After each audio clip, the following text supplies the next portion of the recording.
Hello guys, winner is the person who can see opportunity and not the obstacle, and loser is the person who can see obstacles and not the opportunities. म्हणूनच जेवढे पण winners लोक आहेत, those who got a good percentile, त्या सगळ्या लोकांचा heartiest congratulation. ज्यांना ज्यांना स्कोर तेवढं जास्त चांगला वाटत नाहीये एमबीए सीईटीचा, अशा लोकांनी पण घाबरून जाऊ नका. See the opportunity lies there. मग त्या ऑपॉर्च्युनिटीज काय काय असल्या पाहिजे, काय काय करायला पाहिजे, या सगळ्या गोष्टींची चर्चा मित्रांनो आजच्या सेशन मध्ये आपण करणार आहोत. बऱ्याच लोकांनी एमबीए सीईटीची एक्झाम दिली आणि त्या एक्झाम मध्ये नेमके काही जणांचे स्कोर बऱ्यापैकी चांगले आलेत, भरपूर लोकांचे स्क्रीनशॉट आलेत, 90+ पर्सेंटाईल वाले सुद्धा बरेच जण आहेत. सो या सगळ्यांमुळे खरंच एक चांगलं वाटतं, लाईक तुमची जी मेहनत होती, तुम्ही जी काही मेहनत केलेली आहे त्याचे फळ तुम्हाला यामध्ये मिळायला लागलेत. पण मित्रांनो इथे संपत नाही, इथून पुढे खरा संघर्ष आहे. प्रॉपर कॉलेज आपण ऍड करणं आणि कॉलेजेस चांगले असले पाहिजे, यासाठी सगळ्यात महत्वाचा आजचा व्हिडिओ बनवणार आहे. म्हणून शेवटपर्यंत टिकून राहा आणि जर खरंच आवडला व्हिडिओ तर नक्कीच लाईक आणि शेअर करायला विसरू नका. आता नेमकं पुढे काय काय करावं याबद्दलच्या काही आपण क्वेश्चन्स बद्दल आज चर्चा करणार आहोत. मित्रांनो कॉमनली काही क्वेश्चन विचारले गेले, काही कॉल्स वरती आले, त्या सगळ्या क्वेश्चनला कॉमन क्वेश्चनला एकत्रित करून आजचा हा व्हिडिओ जो आहे तो मी बनवतोय. यामध्ये सगळ्यात पहिला question, should I go for MBA? Me MBA करावं का? माझी घरची परिस्थिती तेवढी चांगली नाहीये, मग मी एमबीए करू का किंवा का करू नये, याबद्दल सगळ्या गोष्टी आपण आता विचारात घेऊ. एमबीए करावं की जॉबला प्राधान्य द्यावं? लाईक मी एक्झामची तयारी करतोय, स्पर्धा परीक्षांची, बँकिंगची असेल किंवा अजून कुठल्या एक्झामची तयारी करतोय, आणि एक्झाम ची तयारी करत असताना तयारी करता करता असं झालं की साइड बाय साइड म्हणून मी काय केलं, एक्झाम दिली आणि एक्झाम दिल्यानंतर माझा स्कोअर सुद्धा चांगला आला. मग अशा केसमध्ये जर माझा स्कोअर 95 किंवा 96 पर्सेंटाईल पेक्षा तुमचा जर स्कोअर चांगला असेल तर you need to go for MBA. अशा केसमध्ये आपण एमबीए कडे जायला हरकत नाही. ठीक आहे सर, मग माझा अजून स्कोअर तेवढा खास नाही आला पण मला एमबीए लाच जायचं होतं, मग मी काय करायला पाहिजे? अशा लोकांनी थोडस मी म्हणाल थोडा वेळ घ्या. कॅप राऊंड जे आहेत ते सगळेचे सगळे राऊंड फिल करा. साइड बाय साइड अजून काय ऑप्शनल एक्झाम्स बनतात त्या थोड्याशा बघा. लाईक जसं की मी म्हणाल सिमॅट आहे, जी की अजून पुढची सिमॅट येईल. त्यानंतर अशा काही एक्झाम की ज्या अजून बाकी आहेत. पर्सनली जे इंडिव्हिज्युअल कॉलेजेस आहेत, लाईक ऑटोनॉमस कॉलेजेस, त्यामधले काही कॉलेजेस आहेत की जिकडे तुम्हाला ऍडमिशन मिळू शकतात. पेमेंटशिप मध्ये ते ऍडमिशन घ्यावे लागतात. काही असे पण आहेत की ज्यांच्या स्वतःच्या एक्झाम असतात, एंट्रन्स असतात, इंटरव्ह्यूज असतात आणि त्याला टॅकल करून तुम्ही तिथपर्यंत जाऊ शकतात. असे पण काही कॉलेजेस आहेत, ऑटोनॉमस कॉलेजेस ज्याला म्हणतो आपण, तिकडे सुद्धा हे कोर्सेस आपल्याला अवेलेबल असतील, तिकडे पण तुम्ही जाऊ शकता. या सगळ्यांपेक्षा माझं सजेशन असं राहील, एमबीए सीईटीची एक्झाम पुन्हा एकदा प्रिपेअर करा. अजून 1 वर्ष तुम्ही त्याच्यासाठी देऊ शकता आणि ते वर्ष देत असताना मी म्हणणार नाही एम्प्टी हँडेड तुम्ही जाणार नाही. ऍप्टिट्यूडची बेस्ट तयारी करा. या ऍप्टिट्यूडच्या तयारीच्या बेसवर जेवढ्या काही बँकिंगच्या असतील, इन्शुरन्सच्या असतील, या सगळ्या एक्झाम पण देऊन टाका. साइड बाय साइड तुम्ही त्या एक्झाम देताय, जेणेकरून काय होईल, 1 वर्ष तुम्हाला वेस्ट गेला असं कधी वाटणार नाही आणि सोबत सोबत एमबीए सीईटीचा आहेच ना पुढची, राईट? सो ह्या पद्धतीने याला निगेटिव्हली न घेता मी म्हणाल थोडस पॉझिटिव्हली आपण त्याचा विचार करायला पाहिजे. ओके, असं माझं पर्सनल ओपिनियन आहे. आफ्टर दॅट जॉब करावा की एमबीए करावं? जर एखादा जॉब करत असेल आणि मग त्याला एमबीए ला स्कोअर चांगला आलाय सीईटीला आणि जॉब करतोय सध्या, मग अशा पर्सननी काय करावं? जे कॉल वरती मी म्हटलं ना प्रश्न विचारले गेले त्याचे आन्सर मी देतोय. मला असं वाटलं की कॉमनली विचारले जाणारे प्रश्न आहेत. मग त्यामध्ये जर तुम्ही जॉब करत असाल तर अशा केसमध्ये you should not go for MBA, regular MBA. Like तुमचा वर्क एक्सपिरियन्स सुद्धा त्या ठिकाणी काउंट होणार नाही. सोबत सोबत तुमचा एमबीए जे आहे ते रेग्युलर कन्सिडर केला जाणार नाही. मग अशा केसमध्ये गो फॉर डिस्टन्स ऑर जे काही बाकीचे असतात, ओपन युनिव्हर्सिटी असतील, डिस्टन्स असतील किंवा ऑनलाईन लर्निंग मधले एमबीए असतील, ह्यांना तुम्ही प्रेफर करा जर तुम्ही चांगल्या पोझिशनला असाल तर. जर तुम्ही चांगल्या पोझिशनला जॉबवरती नसाल तर अशा केसमध्ये तुम्ही डायरेक्टली जे पण रेग्युलर एमबीए ते चांगलं कॉलेज निवडा. सगळं जॉब वगैरे सोडून इफ पॉसिबल जर तुम्ही सस्टेन करू शकता, 2-3 वर्ष जे तुमच्याकडे पेशन्स आहे आणि तेवढा वेळ तुम्ही तिकडे जर देऊ शकत असाल तर अशा केसमध्ये तुम्ही रेग्युलर MBA कडे गेलं पाहिजे. जर 2 वर्ष सस्टेन करेल एवढा पैसा असेल, एवढं तुमच्याकडे भांडवल असेल तर तुम्ही तिकडे गेलं पाहिजे. या केसमध्ये कॉलेजेस निवडताना खूप चांगले कॉलेजेस निवडा. कॉलेज कसे निवडायचे नाही समजत असेल तर तुम्ही बिनधास्त पैकी कॉल करू शकता किंवा मेसेज करू शकता. टेलिग्रामला सुद्धा नंबर ऑलरेडी डिस्क्रिप्शन मध्ये दिलेला आहे. ठीक आहे. या व्यतिरिक्त अजून काय केलं पाहिजे? दुसरा प्रश्न होता, हा होता जॉबशी रिलेटेड प्रश्न. तिसरा आणि सगळ्यात महत्वाचा प्रश्न, TFWS नावाचं आपल्याला एक ऍडमिशन घेत असताना तो स्कॉलरशिप मध्ये ट्युशन फीस वेवर प्रोग्राम. ठीक आहे. या माध्यमातून जेवढी पण ट्युशन फीस ती मायनस होते. मित्रांनो, काही क्वेश्चन विचारले गेले, त्यामध्ये काही जणांचं असं म्हणणं होतं की सध्या मुलींसाठी जे फ्री एज्युकेशन आहे, मुलींसाठी फ्री एज्युकेशन, मग ज्या पण कन्यारत्न आहेत या सगळ्यांसाठी फ्री एज्युकेशन सांगण्यात आलेलं आहे. त्या कोर्सेस मध्ये MBA सुद्धा इन्क्लूड करण्यात आलेलं होतं. मग इकडे ती लागू होईल का? एक्झॅक्टली लागू होतं. मित्रांनो, टेन्शन घेऊ नका. जेवढ्या पण मुली आहेत ते लोक अप्लाय करत असताना ओपन कॅटेगरीमध्ये अप्लाय करत असतील तर अशा केसमध्ये जनरल कॅटेगरीमध्ये असतील या सगळ्या लोकांसाठी, मुलींसाठी, स्पेसिफिक मुलींसाठी म्हणतोय मी, स्कॉलरशिप जी आहे ती या माध्यमातून भेटल. यामध्ये जेवढी पण ट्युशन फीस असणार आहे, काय असणार आहे? जेवढी पण ट्युशन फीस आहे ती ट्युशन फीस काय होऊन जाईल? वेव केली जाईल. तर मग एखाद्या कॉलेजची ट्युशन फीस वेव झाली म्हणजे स्कॉलरशिप वेव झाली म्हणजे सगळीच्या सगळी फीस वेव होते का? नाही. तर मग त्याच्यात वेगवेगळे क्लॉज असतात. लायब्ररीची फीस आहे, अजून काही वेगवेगळे फंड असतात. मग या सगळ्यांची मिळून फीस बनते. जर समजा मी म्हटलं एखाद्या कॉलेजचं एक्झाम्पल घेतलं, तुम्ही चेक करा त्यांची फीस डिटेल मध्ये, त्यामध्ये ट्युशन फीस वाला जो कॉलम असेल तो तुम्हाला पूर्ण वेव होऊन जाईल. आणि बऱ्याचदा असं असतं की मॅक्झिमम हिस्सा जो असतो तो ट्युशन फीसचा असतो. त्यामुळे तो हिस्सा वेव झाल्यानंतर बाकी उरलेली फीस जी आहे ती आपल्याला भरावी लागेल. ठीक आहे. सो या पद्धतीने तुम्ही जाऊ शकता. स्कॉलरशिप ज्या आहेत त्या या पद्धतीच्या स्कॉलरशिप बाकी SC ST वगैरे ज्या आहेत त्या बाकी रेग्युलर ज्या स्कॉलरशिप आहेत त्या तर तुम्हाला भेटणारच आहे. मुलींसाठी मात्र विशेष करून ही स्कॉलरशिप वाला मुद्दा सांगितला. आता तिसरा प्रकार, MBA करायचंय, ठीक आहे, स्कॉलरशिप. हा, दुसरं एक मी म्हटलं होतं, काही जण MBAचं प्रिपरेशन करतायत, सोबत बँकिंग एक्झामचं पण प्रिपरेशन करतायत. आपले भरपूर स्टुडंट असे होते ज्या लोकांना MBA करायचं नाहीये पण वाटलं की एखादी एक्झाम देऊन बघावी आणि आपण कुठे लाय करतोय ते बघावं. लिटरली तुम्हाला सांगतो 95-94% घेऊन हे लोक आलेले आहेत. आणि या लोकांचं म्हणणं आहे की सर MBA करायचं नव्हतं पण सहज एक्झाम दिली आणि स्कोअर बरा आलाय, आता काय करावं? अशा लोकांसाठी मी सजेस्ट करेल, जर तुमचा बँकिंगचा एखाद्या जरी रिझल्ट आलेला असेल तर बँकिंगला प्रेफर करा. बँकिंग, कारण जर रिझल्ट आलेला म्हणजे प्री एक्झाम असेल, एक जरी प्री निघलेली असेल तरी पण आपण यावरती फोकस असलं पाहिजे. याचं कारण सांगतो मित्रांनो, लाईक ही जॉब साठीचा एक्झाम जी आहे ती जॉब साठी आहे. तिकडे तुम्हाला 2 वर्ष अजून पे करायचंय, त्याच्यात खर्च पण आहे आणि ते केल्यानंतर पुन्हा जॉब आहे. सो या सगळ्यांचा विचार करता मी असा विचार करतो की आय बिलीव्ह, एकदम टिपिकल बिझनेस माइंडने सांगतो, think about the return on investment. जेवढे तुम्ही इन्व्हेस्टमेंट करताय त्याच्या अगेन्स्ट तुम्हाला काय मिळतं त्याचा विचार करा. त्यानुसार मी म्हणाल मग पहिला प्रेफरन्स, जर समजा तुमचं पर्सेंटाईल ठीकठाक आहे 94, 95 याच्यापेक्षा कमी आहे आणि मग अशा केसमध्ये तुम्ही विचार करत असाल तर तुम्ही गो फॉर एक्झाम. तुमच्या ज्या बँकिंग एक्झाम आहेत किंवा अजून कोणत्या कॉम्पिटेटिव्ह एक्झाम असतील त्याला प्रेफरन्स द्या. आणि मग तुम्हाला जर वाटलं समजा की नाही तिकडे सिलेक्शन आतापर्यंत एक पण नाही झालेलं आणि असं पण इकडे मला 1-1.5 वर्ष लागेल, तर अशा केसमध्ये तुम्ही गो फॉर MBA. कारण तिकडे शुअर शॉट तुम्हाला जे तर म्हणजे कॉलेज जर चांगलं मिळालं तर चान्सेस बनतात.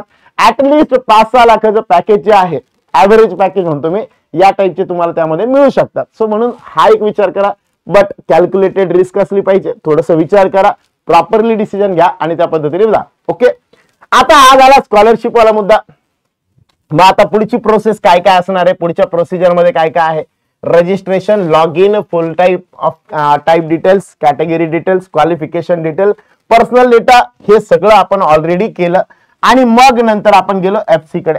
याच्या पुढचा प्रकार जर मी म्हटलं, समजा याच्या पुढे आपण काय केलं, याच्यानंतर आपण एक्झाम दिली आणि एक्झाम दिल्यानंतर आपण काय केलं, एक्झामच्या नंतर आला रिझल्ट आल्यानंतर आता आपल्याला काय करायचंय, आफ्टर रिझल्टच्या नंतर आपल्याला काय करायचंय, कॅप राऊंड स्टार्ट होतील. साधारण राऊंड मध्ये आपल्याला काय करायचं, फॉर्म फिल करायचं 5 जून पासून असं म्हटलं जाते ऑफिशियली. 5 जूनच्या नंतर जे आहे ते काय होतील, कॅप राऊंड स्टार्ट होतील असं म्हटलं जात आहे. त्या अगोदर तुम्हाला नेमके कोणते कॉलेजेस सिलेक्ट करायचे ते पहिले आयडेंटिफाय करून ठेवा. यानंतर मी म्हणाल ते झाल्यानंतर कॉलेज अलोकेट केलं जाईल. कॉलेज अलोकेट केल्यानंतर त्यानुसार पहिल्या 5 मधले जे कॉलेजेस असतील मग ते कॉलेजेस तुम्ही फ्रीज करून ठेवू शकता. 1 2 3 4 5 जे पण कॉलेज तुम्हाला अलॉट झाले त्याला तुम्ही फ्रीज करू शकता, किंवा you can go for improvisation. तुम्ही इम्प्रोव्हायझेशन साठी पण जाऊ शकता. लाईक 1000-1500 रुपये भरले आणि पुढे इम्प्रोव्हाइज करायला गेले. म्हणजे काय, याच्यापेक्षा चांगलं कॉलेज तुम्हाला भेटलं तर तुमचं सीट इथे पण बुक असेल आणि तुम्हाला वाटलं समजा की चांगलं कॉलेज भेटणार आहे तर तिकडे पण तुम्ही अप्लाय करू शकता. या पद्धतीने दोन्ही पण गोष्टी तुम्ही करू शकता. Choice is yours. ते कॅप राऊंड झाल्यानंतर पुढे काय करायचंय, पहिलं अलोकेशन झालं की मी त्याबद्दल बोलेलच. सध्या मी म्हणाल बघ कॉलेज कोणते कोणते भरले पाहिजे, कोणते कोणते त्या लिस्ट मध्ये ऍड केले पाहिजे. पार 50-100 कॉलेजेस तुम्ही भरू शकता. एवढे कॉलेजेस भरायचे, मग कसे भरायचे, कोणते कोणते कॉलेजेस त्याच्यामध्ये टाकले पाहिजे. तर यासाठी मी टिपिकल टोटल जुना एक व्हिडिओ होता ज्यामध्ये टोटल 10 कॉलेजेस जे आहेत त्यांच्याबद्दल पूर्ण डिटेल जे आहेत ते सांगितलेलं आहे. थोडेफार कट ऑफ वगैरे चेंज झालेले त्याबद्दल आता आपण बघूया. लाईक सगळ्यात पहिल्यांदा top MBA colleges through MBA CET. सगळ्यात पहिले येतं सगळ्यांचं लाडकं आपलं JBIMS, जो बहुत सारे लोगों का ड्रीम होता है. असं ड्रीम असलेलं कॉलेज म्हणजे जमनालाल बजाज. जमनालाल बजाज यांची इस्टॅब्लिशमेंट 1965 ची, फीस 6 लाखाच्या आसपास. इंजिनिअरिंगचा क्राऊड 79% असतो. साधारण जर मी म्हटलं समजा हायएस्ट पॅकेज जे 42 लाखाचं, ऍव्हरेज पॅकेज साधारण 23 ते 26 ह्या लाखामध्ये आहे या वर्षीचे, आणि मीडियम पॅकेज 23, 20, 22, 23 या रेंज मध्ये. फ्रेशर जे 29% फ्रेशर लोक आणि वर्क एक्सपिरियन्स असणारे 71% लोक. याच कॉलेजला सीईओ फॅक्टरी म्हणून नाव दिलं जातं. सीईओ फॅक्टरी, ठीक आहे. या अल्युमनाय अजय पिरामल, त्यानंतर सॅम बलसेरा यासारखे काही लोक आहेत की हे याचे अल्युमनाय आहेत. मी खूप जास्त याला एलिब्रेट नाही करत कारण कॉलेज बद्दल मी ऑलरेडी एक व्हिडिओ टाकलाय, त्याची पण लिंक इथे देऊन टाकल, एकदा बघून घ्या. इस्टॅब्लिशमेंट इयर दुसरा आहे सिडनेहम, यस सिमश्री ज्याला म्हटलं जातं. हे पण college the best, batch size 205. 1983 ला स्टार्ट झालेलं, 1.34 लॅक्स. या कॉलेज बद्दल अजून एक सांगेल, ज्यांना फायनान्स मध्ये इंटरेस्ट आहे, कॉमर्स ग्रॅज्युएट असतील आणि त्यांना वाटतं की मला कॉमर्स मध्ये फायनान्स मध्ये खूप जास्त इंटरेस्ट आहे, अशा लोकांसाठी एक बेस्ट कॉलेज मी म्हणू शकतो हे कॉलेज असेल सिडनेहम. साधारण लास्ट इयरचा जो कट ऑफ होता 99.97, हा थोडा अजून कमी झाला होता, 57 पर्यंत आला होता, ठीक आहे. सो या पद्धतीने मी म्हणत. त्यानंतर येतं वेलिंगकरची इस्टॅब्लिशमेंट. यांच्याबद्दल बोलायला काही भरपूर सारे. वेलिंगकर यांचं बॅच साईज 121 MMS साठी, आणि PGDM असतं 180 साईजचं. PGDM पेक्षा मी म्हणाल post graduate diploma in management, यापेक्षा मी म्हणाल पहिले तर सीईटी थ्रू जाऊ आपण. सीईटी थ्रू आपल्याला थोडस फीस जी लागते ती जरा कमी लागते, आणि अशी फीस जर मी म्हटलं साधारण 11 लाख रुपये जी आहे ती फीस लागते PGDM प्रोग्रामला, आणि हेच MMS मध्ये असेल तर 5 ते 6 लाखामध्ये 50% पेक्षा कमी मध्ये काम होतं. म्हणून ह्या पद्धतीने जाता येईल. साधारण 99.8% मागच्या वेळेस होतं, 99.4 लोवेस्ट कॅटेगरीसाठी सुद्धा मी म्हटलं तर 99% आसपास आले होते. मीडियम पॅकेज 9.2 आणि ऍव्हरेज पॅकेज 9-10 ह्या रेंज मध्ये राहिलेलं यांचं. रिद्धम देसाई ह्या होत्या याच्या अल्युमनाय. एक आयडियल म्हणून मी घेतलेलं आहे. नंतर येतो SIES college, college of management studies, SIES. Establishment year 1995. यांची फीस एकदम कमी आहे. रिटर्न ऑन इन्व्हेस्टमेंट एक नंबर रिटर्न ऑन इन्व्हेस्टमेंट आहे, एकदम कमी फीस आहे आणि चांगले पॅकेजेस जे आहेत ते आपल्याला भेटतात. ऍव्हरेज पॅकेज जर मी म्हटलं तर जवळपास 8-9 लाखाचं ऍव्हरेज पॅकेज आहे, आणि साधारण 99.6 म्हटलेलं आहे पर्सेंटाईल. लास्ट इयरचं थोडस अजून कमी होतं, 58 या टाईप मध्ये काहीतरी कमी झालं होतं, 53, 58 या टाईप मध्ये. आणि प्लेसमेंटचा रेकॉर्ड त्या कॉलेजचा एक खूप चांगला आहे. भले ही सॅलरी ऍव्हरेज 8-9 लाखाची असेल पण प्लेसमेंट बऱ्यापैकी चांगलं आहे. सगळं म्हणजे लाईक 99 जवळपास 99% प्लेसमेंट जे आहेत ते झालेले आहेत. त्यानंतर तो Xavier's college Mumbai, saint Xavier's. हे झेवियर्स ग्रुप ऑफ इन्स्टिट्यूट जे आहे, XLRI ज्याला म्हणतो आपण. सो यांचे वेगवेगळे कॉलेजेस आहेत. या कॉलेजेस पैकी जर मी म्हटलं समजा MBA CET थ्रू मिळणारं कॉलेज, इस्टॅब्लिशमेंट 1963, 60 कॅन्डिडेट घेतात. 5 लाख प्लस सॅलरी फीस जाते आणि हायएस्ट पॅकेज 30 लाखाचं, ऍव्हरेज पॅकेज साधारण जर मी म्हटलं समजा 7 ते 8 लाखाच्या रेंजमध्ये जातं. टोटल रिक्रुटर्स 240 मागच्या वर्षामधले जर काढले 2 वर्षामधले तर साधारण 240, म्हणजे लास्ट इयरला त्याच्या आदल्या वर्षी पण 240 होते, जवळपास सेमच राहिले. आणि स्कोअर पर्सेंटाईल जे आहे MBA CET साठीचं जे पर्सेंटाईल आहे 99.58, पण 99 पर्यंत हे उतरलं होतं लास्ट इयरला. यानंतर येतो साधारण येतं मेट कॉलेज, भुजबळ नॉलेज सिटी वालं. मग मेट कॉलेज जे आहे Mumbai educational trust 1989-81 4 lakh plus salary आणि हायएस्ट 15 लाखाचा आणि ऍव्हरेज 7.5. आणि याच्यासाठी पण साधारण स्कोअर जो आहे तो बऱ्यापैकी खाली आला होता 98.93 समथिंग, या रेंज मध्ये पण काही क्लोजिंग जी आहे ती बघायला भेटली. इकडे मी म्हटलं IES कॉलेज 1998 चं कॉलेज आहे, 210 बॅच साईज आहे, 9 लाख फीस आहे. मुंबईमध्ये असल्यामुळे हे सगळे थोडेसे महागडे कॉलेजेस, मुंबईमध्ये जास्त कॉलेजेस आहेत मित्रांनो. मुंबईमध्ये ज्या लोकांना मार्केटिंग मध्ये किंवा फिनान्स मध्ये जास्त विचार करताय, अशा लोकांना ज्यांना वाटतंय की लाईक मला जॉब आणि सोबत प्रॅक्टिकल अप्रोच पाहिजे, अशा लोकांनी गो फॉर मुंबई. अशा लोकांनी मुंबईकडे जा, 1 नंबर कल्चर भेटतं. अशा ज्या लोकांना असं वाटतं की नाही मला थेरीवाला पार्ट पाहिजे आणि जवळच्या जवळ पाहिजे, मग अशा केसमध्ये तुम्ही पुणे या लोकेशनला सिलेक्ट करू शकता. मित्रांनो हे मी क्लिअर कट सांगतो, प्रॅक्टिकल नॉलेज आणि सोबत प्लेसमेंट असेल किंवा त्याच्या बाबतीतलं शुअर शॉट, त्या धावपळीच्या जीवनामध्ये तुम्ही जर मॅच होऊ शकत असाल तर मुंबईला तुम्ही प्रेफर करू शकता. थोडा फीस जास्त जाते, राहण्यासाठी खाण्यासाठी पैसे जास्त जातात, पण त्याच्या अगेन्स्ट तुम्हाला रिटर्न ऑन इन्व्हेस्टमेंट, रिटर्न जे ते भरपूर चांगले मिळतात. 10 लाखाचं साधारण ऍव्हरेज पॅकेज आहे आणि 97 पर्सेंटाईल पर्यंत पण हा कॅटेगरीसाठी खाली आला होता लास्ट इयरला. ठीक है, नेक्स्ट आहे चेतना. इनके बारे में कौन नहीं जानता. चेतना इन्स्टिट्यूट ऑफ मॅनेजमेंट ह्यांच्यामध्ये 1981 चं कॉलेज आहे. बॅच साईज आज पण तेवढीच आहे आणि विशेष म्हणजे फीस पण हे पण त्याच कॅटेगरीमध्ये चेतना 2 लाख 2-2.5 लाखाच्या रेंजमध्ये यांची फीस आहे. साधारण 10 लाखाचे ऍव्हरेज पॅकेज 6 लाखाचे या पद्धतीने आहे. आता येतं पुण्यामध्ये नेमके कोण, हे टॉप 10 कॉलेजेस आहेत, टॉप 10 कॉलेजेस. मग त्यात पुंबा येतं. पुंबा साधारण 1971 मध्ये इस्टॅब्लिश झालेलं Pune university department of management science आणि साधारण इंटेक जो आहे 180 चा.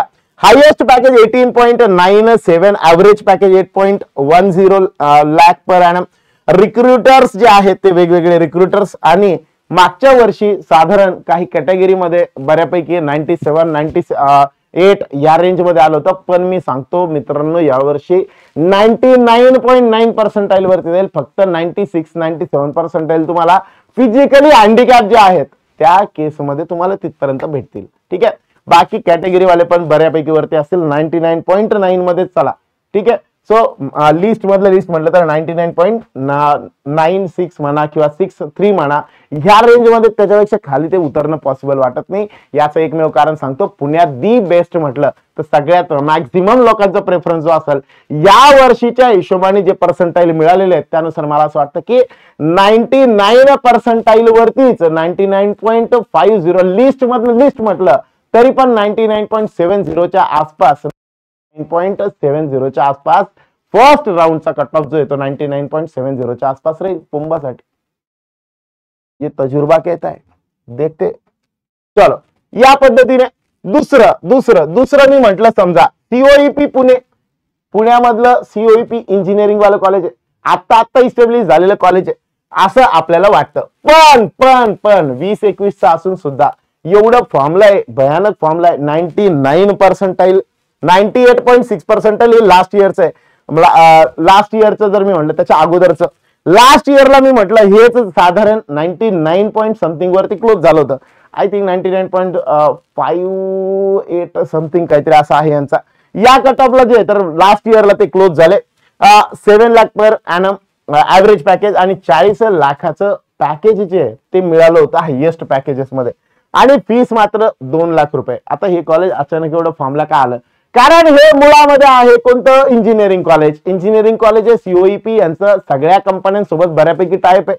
त्याच कंपन्यांना त्यांना जे मॅनेजर लेवलचा स्टाफ लागतो त्यांच्यासाठी यांनी अप्रोच केलेलं आणि म्हणून त्या सगळ्यांसोबत जे आहे त्या एक ॲग्रीमेंट ज्याला MOU म्हणतो आपण, मेमोरंडम ऑफ अंडरस्टँडिंग, हे त्या कंपन्यांसोबत या कॉलेजचं ऑलरेडी झालेलं आहे आणि म्हणून बऱ्यापैकी रिक्रुटमेंट जी आहे ती या कॉलेजची बघायला भेटते. सो या पद्धतीने मी म्हटलं टॉप 10 कॉलेजेस सांगितले. बाळांनो अजूनही काहीही अडचण आली तुम्ही बिनधास्त विचारू शकता. या व्यतिरिक्त मी म्हणल फक्त तुम्हाला असं वाटलं की काहीतरी विचारायचंय, हा माझा पर्सनल नंबर आहे, ह्या नंबरवरती पण तुम्ही कॉन्टॅक्ट करू शकता, काहीच प्रॉब्लेम नाही. ठीक आहे, याच्यावरती एक तर मेसेज करा, टेक्स्ट मेसेज किंवा कॉल करा, काही प्रॉब्लेम नाही आहे. जी काही तुम्हाला असं वाटतंय मला कस्टमाइज कॉलेजची लिस्ट पाहिजे तर यावरती तुम्ही संपर्क साधू शकता. बर, कंडिशनल त्याच्या अगोदर फक्त एकच महत्वाची गोष्ट समजून घ्या. मी 30 कॉलेजेसची वेगवेगळी लिस्ट काढलेली आहे, त्याच्यावरती काम करतोय. अजून कोणते कॉलेजेस आहेत आणि जे थोडेसे प्राइसिंग मध्ये कमी मध्ये बसतायत अशा कॉलेजेसची लिस्ट तयार करतोय. हार्डली 5 तारखेला तुम्हाला आहे 3 किंवा 4 तारखेच्या आत मी तुम्हाला तो एक व्हिडिओ देईल, व्हिडिओ किंवा ती PDF देईल, ज्या PDF मध्ये सगळे कट ऑफ वाईज आणि तुम्हाला कोणत्या सेगमेंट वाईज पाहिजे ते तुम्ही कॉलेजेस निवडू शकता. असे 30 कॉलेजेसची लिस्ट मी तुम्हाला देऊन टाकाल. 30 colleges specially curated 30 colleges, top 30 colleges, 80+ score असणाऱ्यांसाठी मी 80+ पर्सेंटाईल ज्यांचा आहे त्यांच्यासाठी म्हणजे पर्सेंटाईल वाईज सुद्धा ते कॉलेजेस असतील. असे सगळेच्या सगळ्या कॉलेजेसची लिस्ट तुम्हाला देऊन टाकल. होप सो तुम्हाला व्हिडिओ आवडला असेल. या सगळ्या मधल्या ज्या गोष्टी आहेत या व्यतिरिक्त अजून काही पाहिजे असेल तर तुम्ही कमेंट बॉक्स मध्ये लिहू शकता. कोणत्या कोणत्या गोष्टी अजून पाहिजे, जेवढं सांगितलं तेवढं जर समजलं असेल, आवडलं असेल तर तुमच्या मित्रांसोबत शेअर करायला विसरू नका. आणि सगळ्यात महत्वाचं जर आवडलंय तर लाईक मारूनच जा. ओके, चलो, good day to all of you. Good day.